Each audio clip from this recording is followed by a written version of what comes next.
Hello बच्चों, कैसे हैं आप सब। आज का जो आपका चैप्टर है वो कक्षा 10th का कबीर यानी कबीर की साखी।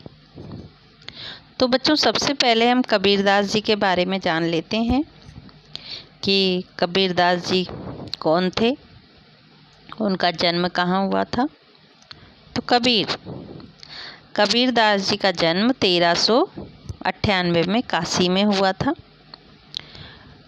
वो गुरु रामानंद के शिष्य थे और वो 120 वर्ष की आयु तक जिंदा रहे, यानी 120 वर्ष की आयु उन्होंने पाई। जीवन के अंतिम समय में उन्होंने अपना जो लास्ट समय था वो मगहर में व्यतीत किया, वहीं पर उनकी मृत्यु हो गई। कबीर का आविर्भाव यानी उस समय कबीर आए थे जब राजनीति, धार्मिक और सामाजिक क्रांतियों जो थीं वो अपने चरम सीमा पर थी। कबीर क्रांतिदर्शी कवि थे। उनकी कविता में गहरी सामाजिक चेतना प्रकट होती है। उनकी कविताएं बच्चों सहज ही मन को छू लेती हैं। एक और धर्म के बाह्य आडंबरों पर उन्होंने गहरी तीखी चोट की है, तो दूसरी ओर आत्मा परमात्मा के विरह मिलन के भावपूर्ण गीत भी उन्होंने गाए हैं। कबीर शास्त्रीय ज्ञान की अपेक्षा अनुभव ज्ञान को, बच्चों ध्यान देना, शास्त्रीय ज्ञान की अपेक्षा अनुभव ज्ञान को अधिक महत्व देते थे। उनका विश्वास सत्संग में था और वे मानते थे कि ईश्वर एक है, वह निर्विकार है, अरूप है। कबीर की भाषा बच्चों पूर्वी जनपद की भाषा थी।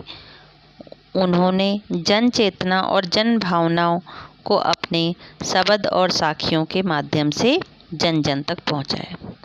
एक बात और बच्चों, जो कबीर की जो भाषा थी उसको हम सद्दुकड़ी भाषा कहते हैं। सद्दुकड़ी भाषा इसलिए कहते हैं कि वो जगह जगह जब गए थे इधर से उधर, तो जगह जगह की भाषाओं का मिश्रण उनकी भाषा में हुआ था, इसलिए खिचड़ी या सद्दुकड़ी भाषा उनकी कही जाती। अब बच्चों हम इस पाठ में प्रवेश करते हैं। पहली जो साखी है इनकी वो है, ऐसी बाणी बोलिए मन का आपा खोए, अपना तन शीतल करे औरन को सुख होए।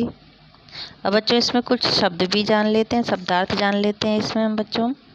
जैसे बाणी का मतलब आप जानते ही होंगे। बाणी मीन्स होता है वचन या वाक्य भी बोल सकते हैं उसको। आपा यानी अहंकार को कहते हैं बच्चों। खोई माने खूना, तन शरीर, शीतल यानी ठंडा, औरन यानी दूसरों। अब इसका भावार्थ समझ लेते हैं बच्चों कि इस साखी में कबीरदास जी कहते हैं कि मनुष्य को अपना अहंकार त्याग कर ऐसे वचन बोलने चाहिए, ऐसी वाणी बोलनी चाहिए जिससे स्वयं को तो शांति मिले ही और दूसरों को सुनने वालों को भी यानी सुनने वालों को भी सुख पहुँचे।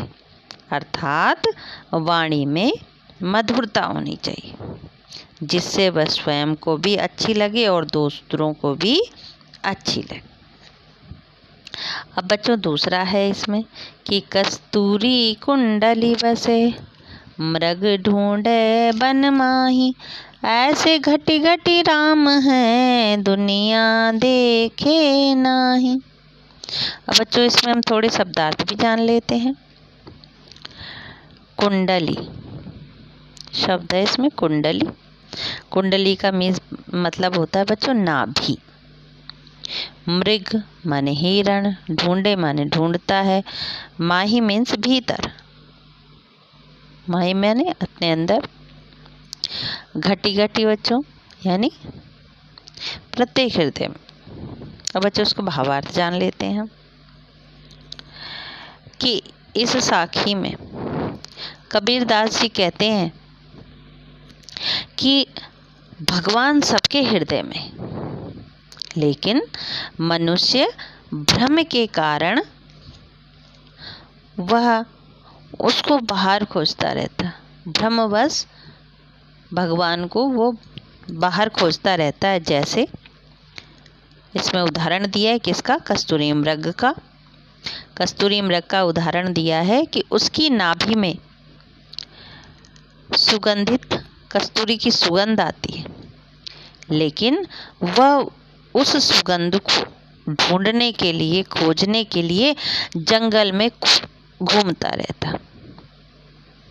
इसलिए बच्चों कबीरदास जी समझाना चाहते हैं कि हमें अपने अंदर ही भगवान को खोजना चाहिए।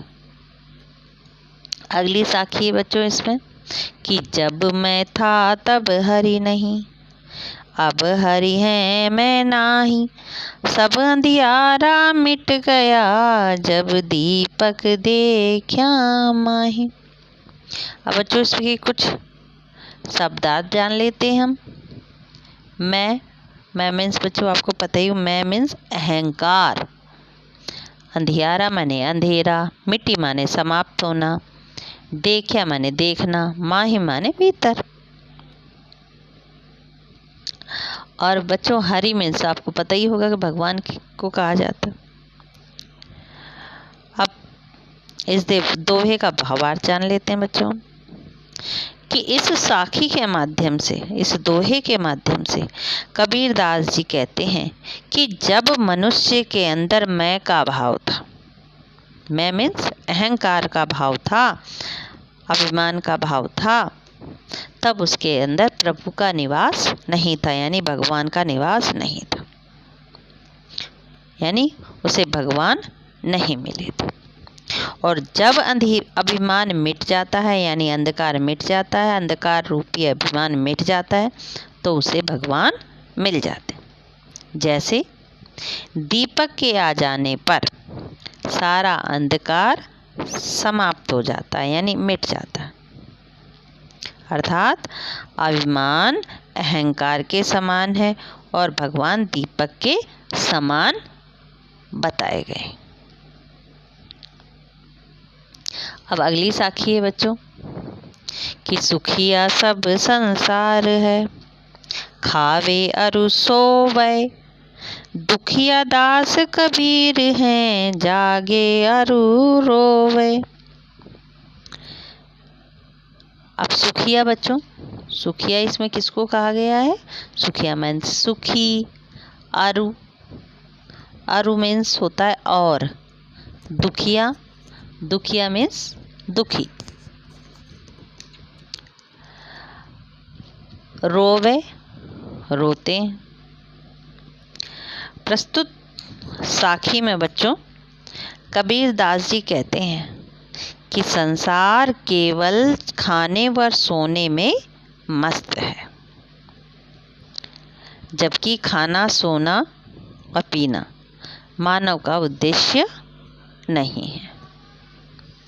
मानव की स्थिति को देखकर कबीरदास जी जो हैं उनको रोना आ रहा है, क्योंकि कबीर अब जाग चुके हैं, उन्हें इस सांसारिक जीवन की में क्या होता उनके बारे में वो जान चुके हैं, इसलिए वो रो रहे हैं, क्योंकि उन्हें मानव जीवन के वास्तविक उद्देश्यों की जानकारी हो चुकी है और ये सोच कर वो रो रहे हैं। अगला है बच्चों, विरह भुअंगम तन बसे, मंत्र न लागे कोई, राम वियोगी ना जीवे, जीवे तो बौरा होई।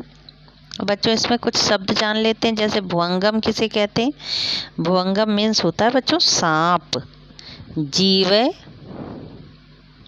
जीवी का मतलब होता है बच्चों जीवित रहना, और बौरा यानी पागल को कहते हैं बौरा। अब बच्चों इसका भावार्थ जान लेते हैं कि कबीर ने ईश्वर के विरह रूपी नाम के विष को उतारना सर्वथा असंभव बताया। विरह रूपी जहर को अपने ऊपर से हटाना बहुत ही उन्होंने बताया कि असंभव बात है। यानी उसका जहर किसी मंत्र और औषधि से नहीं उतरता। किसका? विरह रूपी जहर। इस जहर से राम वियोगी अर्थात ईश्वर के विरह में जो दुखी व्यक्ति है वो पहली बात तो जीवित ही नहीं रहता है, मर जाता है। और यदि भगवान के वियोग में, भगवान के विरह में कोई जीवित है तो वो पागल हो जाता है। अर्थात ईश्वर के विरह में उसकी स्थिति पागलों जैसी हो जाती। इसलिए भगवान से जब विरह हो जाता है, ईश्वर रूपी नाम के विष का जब कोई पान कर लेता है तो उसका उतरना सर्वथा असंभव होता है। अगला है बच्चों कि निंदक नेड़ा राखी आंगन कुटीच बंधाए बिन साबण पानी बिना निर्मल करे सुभाए। अब बच्चों इसमें कुछ शब्दार्थ भी जान लेते हैं हम। जैसे निंदक यानी निंदा करने वाला, नेड़ा माने पास में, राखिए माने रखिए, आंगन माने आंगन, कुटी यानी एक झोपड़ी, बंधाए बंधाकर, बिन माने बिना, साबण माने साबुन, पानी माने पानी, निर्मल माने स्वच्छ, सुभाए माने स्वभाव को। यानी इस साखी के माध्यम से कबीरदास जी कहते हैं कि मनुष्य को अपनी निंदा से नहीं डरना चाहिए, नहीं बचना चाहिए। अपनी निंदा करने वाले को अपने निकट रखना चाहिए, यानी अपने पास रख लेना चाहिए, और चाहे उसके लिए अपने ही आंगन में एक घर बनवाना पड़े। क्योंकि बच्चों निंदा से अपनी बुराई करने का अवसर, जो हमारे अंदर बुराइयां होती है ना, जो निंदा करने वाला होता है, उससे क्या होगा, हमारी जो बुराई होगी वो दूर हो जाएंगी। हमें अपनी बुराई दूर करने का अवसर मिल जाता है, और बुराई दूर हो जाने से अपना स्वभाव निर्मल हो जाता है। इस प्रकार बिना साबुन व बिना पानी से हृदय की सफाई हो जाती। अगली बच्चों साखी है कि पोथी पढ़ी पढ़ी जग मुआ पंडित भया न कोय एक आखिर पीव का पढ़े सो पंडित होय। अब बच्चों जैसे इसमें कुछ शब्दार्थ में है। पोथी किसे कहते हैं? पुस्तक को कहते हैं। जग, जग में संसार होता, पढ़ी मान से पढ़ना होता है। पंडित यानी जिसे सारी उस विषय की पूरी जानकारी हो। एक माने एक, आखिर माने अक्षर, पीव माने प्रेम, पढ़े सो पंडित होए, पढ़े सु माने वह, पंडित होए माने होता है। अब बच्चों इसमें एक शब्द और है, मुआ। मुआ मीन्स होता है बच्चों मर गया। अब बच्चों इसका भावार्थ जान लेते हैं हम। किस दोहे में कबीरदास जी कहते हैं कि पुस्तकों को पढ़ते पढ़ते संसार के लोग मरते जाते हैं, लेकिन कोई आज दिन तक प्रकांड पंडित नहीं हो पाया। और जो एक अक्षर भी प्रेम रूपी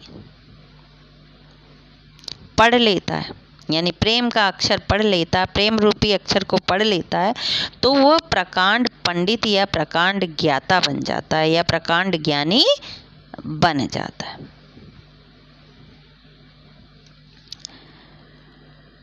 अगली बच्चों है इसमें कि हम घर जाल्या अपना लिया मुराड़ा हाथी अब घर जालो तास काजे चले हमारे साथ। जालिया माने जलाया,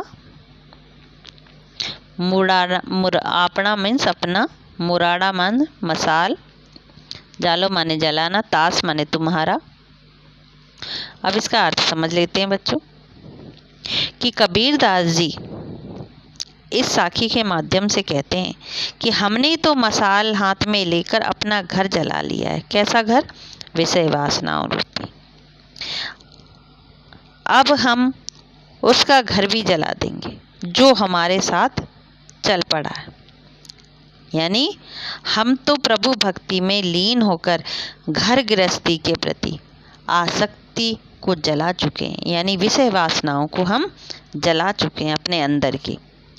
और जो अब हमारे साथ चलना चाहता वो भी अपनी जो घर गृहस्थी रूपी विषय वासनाएं हैं उनको जलाकर वो हमारे साथ चलने के लिए तैयार हो जाए। अर्थात हमारी संगति में आने वाले लोग भी गृहस्थ जीवन के प्रति अनुरक्ति को त्याग चुके हैं। हमें गृहस्थ के प्रति आसक्ति को त्यागना है, कर्तव्य को नहीं त्यागता। यानी हमारा जो कर्तव्य है उसे हमें नहीं त्यागना है, लेकिन उसकी प्रति हमारी जो विषय वासनाएं हैं या हमारा मोह है उसे हमें त्याग कर हमें भगवत भक्ति में लीन हो जाना चाहिए। इस तरह बच्चों आपका जो ये आज का पाठ था, कौन सा, कबीर की साखी, वो समाप्त होता है। धन्यवाद।